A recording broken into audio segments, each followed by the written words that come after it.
Bonjour, bonsoir à tous. Je vous propose aujourd'hui la vidéo numéro 2, vol de Zincoin sur MyEtherWallet.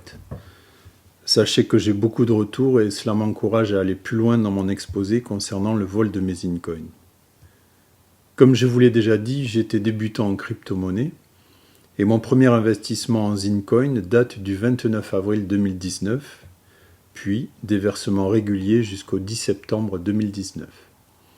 Je fais partie du club Wetio depuis octobre 2019 et j'ai investi sur la plateforme IDAX pour consolider le Zincoin. Je suis donc, comme beaucoup d'entre vous, l'investisseur idéal qui y croit, silencieux, dans son coin. Seulement l'épisode du 7 février a tout remis en question puisque tous mes Zincoins ont été volés de ma wallet par des voleurs sans visage et avec une grande facilité. Entre le 7 février à 12h58 et le 8 février à 9h, ils ont dérobé 19 wallets pour un montant de 58 184 Zincoin. Alors comment ont-ils pu faire? Sachant que je ne suis pas un débutant en informatique, je l'utilise tous les jours, je connais la méthode de phishing qu'ils utilisent, je ne clique jamais sur un lien, je fais attention à toujours être sur un site officiel, avec la présence du cadenas fermé dans la barre d'adresse. J'essaie toujours de savoir à qui j'ai affaire. Dans ma première correspondance avec le conseiller MyEtherWallet, suite au vol que j'ai subi, voici les deux questions qu'il m'a posées. Écoutez bien, c'est important pour la suite. Première question, quelle méthode avez-vous utilisée pour accéder à votre portefeuille? Les moyens les plus sûrs d'y accéder sont via l'application MEW Connect et via les portefeuilles matériels. Nous ne recommandons pas d'accéder avec un fichier keystore, une expression mnémonique, une série de mots, ou une clé privée, car ils permettent d'accéder facilement au portefeuille. En effet, les fichiers de clés sont des informations sensibles et leur utilisation même une fois compromet la sécurité du fichier à long terme. Deuxième question. Avez-vous installé un logiciel d'accès à distance sur votre ordinateur tel que TeamViewer? Ce logiciel peut être piraté à distance et afficher des informations directement depuis votre écran. Alors, suite à ces deux questions, je souhaite maintenant parler des deux irresponsabilités des développeurs Zincoin. D'abord parce que je n'aime pas être traité de stupide, et puis je défends des valeurs dans ce monde corrompu. Et notamment, je prône la règle des 3 R. Le respect de soi, le respect des autres et la responsabilité de ses actes. Au sein d'une communauté soi-disant spirituelle, il me semble que c'est un minimum à appliquer. Première responsabilité ou irresponsabilité. Sur les deux vidéos des développeurs Zincoin, lorsqu'ils nous ont donné la procédure de création de wallet, ils nous ont orientés vers la méthode la plus risquée et non recommandée par MyEtherWallet, Buy Keystore File. Le message est clair, non recommandé. Ce n'est pas une façon recommandée de créer votre portefeuille en raison de la sensibilité des informations impliquées.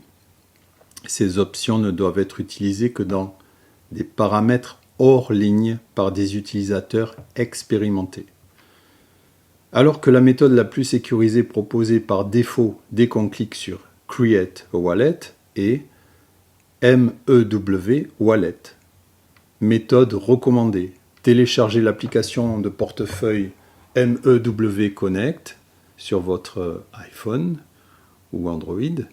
C'est simple, rapide, sécurisé.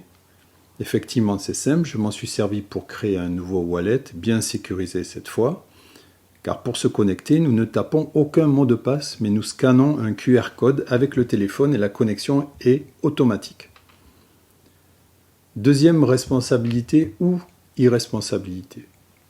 Le logiciel TeamViewer.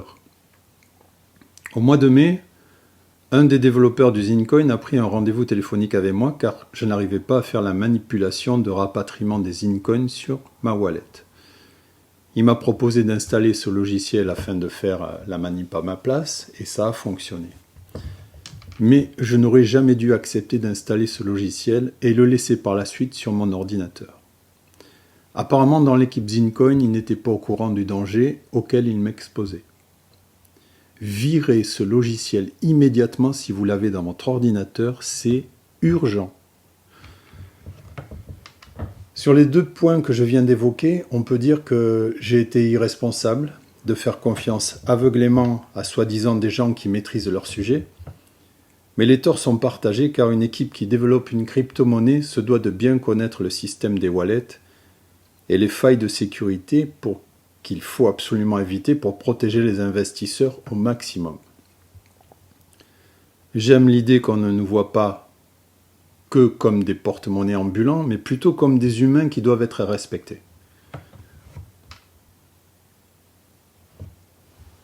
Ce domaine de la crypto-monnaie est tout nouveau pour la plupart d'entre nous. Plus on en sait, plus on est préparé, et nous devons surtout écouter des professionnels. C'est pourquoi vous devez savoir que votre wallet n'est pas sécurisé, car il a été créé d'une mauvaise manière dès le départ, et quand les développeurs vous disent sur leurs vidéos que par la suite vous pourrez découvrir les différentes manières de rentrer sur votre wallet, oui, mais il n'est plus possible et inutile de changer la manière de se connecter. Pourquoi? Eh bien, encore une fois, le correspondant MyEtherWallet a répondu à cette question. À savoir si on pouvait passer de la connexion non sécurisée KeyStoreFile à la connexion MEW Connect sur une wallet existante. Il m'a fortement suggéré de créer un nouveau portefeuille avec MEW Connect, puis de transférer les fonds sur ce nouveau portefeuille, car comme je vous l'ai dit précédemment, il est fortement déconseillé de créer une wallet avec une clé privée. Alors j'en ai vite parlé à un ami qui possède des Bitcoins sur une wallet non sécurisée, et sa première réflexion a été très intéressante. Oui, mais si je crée une autre wallet sécurisée et que je transfère les fonds, est-ce que les développeurs Zincoin vont me donner les 7% du bonus promis si on ne touche pas à nos Zincoin pendant 18 mois? Waouh! Intéressant, non? Réfléchissez à tout ça. Voilà, je pense vous avoir exposé assez d'éléments. Vous savez maintenant ce que vous risquez, mais vous avez votre libre arbitre. À long terme, sachez que le portefeuille matériel tel que Ledger, sous forme d'une clé USB, est la solution la plus sécurisée proposée par MyEtherWallet. Cette clé coûte dans les 70 euros et c'est la prochaine étape dans mon investissement. Je voudrais terminer avec la correspondance que j'ai eue avec les développeurs du Zincoin. J'ai envoyé cet email le dimanche 16 février 2020 à 15h40. Bonjour, j'ai un grave problème et j'aimerais que vous sachiez que je n'ai jamais communiqué quoi que ce soit à quelqu'un. Mes Zincoins ont été volés de mon compte, je n'ai absolument plus rien. Leur procédure s'est passée le 7 février à 13h45. Ils se sont servis de 2 wallets pour me voler. Alors écoutez bien, c'est important. Ils m'ont versé 0,04 Ethereum avec le wallet numéro 1. 2 minutes plus tard, ils ont retiré tous mes Zincoins vers le wallet numéro 2. 2 minutes plus tard, pour finir, ils ont retiré les 0,04 Ethereum qu'ils m'avaient versés pour les remettre sur le wallet numéro 1. Donc, une procédure qui a pris 4 minutes. Et vous pourrez voir ça sur mon historique wallet. C'est ce que je leur dis. Je ne sais pas si vous pouvez imaginer dans quel état je suis. Je compte tant sur les Zincoin pour changer ma vie. Je ne sais vers qui me tourner pour essayer d'engager un recours, sachant que les numéros de wallet ayant servi au vol figurent dans la transaction. C'est ça qui est fou. C'est qu'on a tous les éléments. Informez-moi si vous pouvez m'aider, me guider, comment continuer, prouver que je n'y suis pour rien, je ne sais que faire. Je joins cet email à tous les contacts que j'ai au sein du bureau Zincoin. Je ne dois certainement pas être le seul. La méthode doit être la même, à vérifier. J'ai donc envoyé cet email à 5 adresses que je connaissais parmi les développeurs du Zincoin et la seule réponse a été celle du club Wetio et je vous la lis. Merci pour votre message. Vous avez sûrement dû cliquer sur un lien ou faire une mauvaise manipulation. Nous ne sommes en aucun cas responsables de cela. Je vous invite à regarder la dernière vidéo de Karim afin de mieux comprendre. Mais comprendre quoi? Moi, ce que je comprends, c'est que je suis considéré comme quelqu'un de naïf, méprisé par une non-réponse, je n'ai pas été pris au sérieux, et surtout, lorsque je pose la question, on ne me dit pas s'il y a d'autres personnes volées et si la méthode utilisée est identique. C'est quand même important. Alors apparemment, ça interpelle que moi.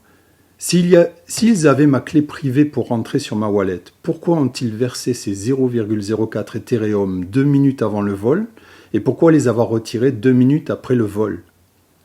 Comme s'ils avaient trouvé une faille. Prenez cette information au sérieux parce que ce n'est pas clair et sachez que j'irai jusqu'au bout pour lever ce voile obscur. Mon dernier mot sera pour Karim Ben Abdelkader. Contactez-moi, je veux, comme beaucoup d'autres investisseurs, connaître votre position sur les points que je viens d'exposer. Il en va de la sécurité des wallets de la communauté. Vous avez aimé recevoir notre argent et maintenant on veut des garanties, non pas sur le cours du Zincoin, mais d'abord sur la sécurité de nos portefeuilles. Merci à tous pour votre attention, votre soutien et certainement à bientôt pour une vidéo numéro 3.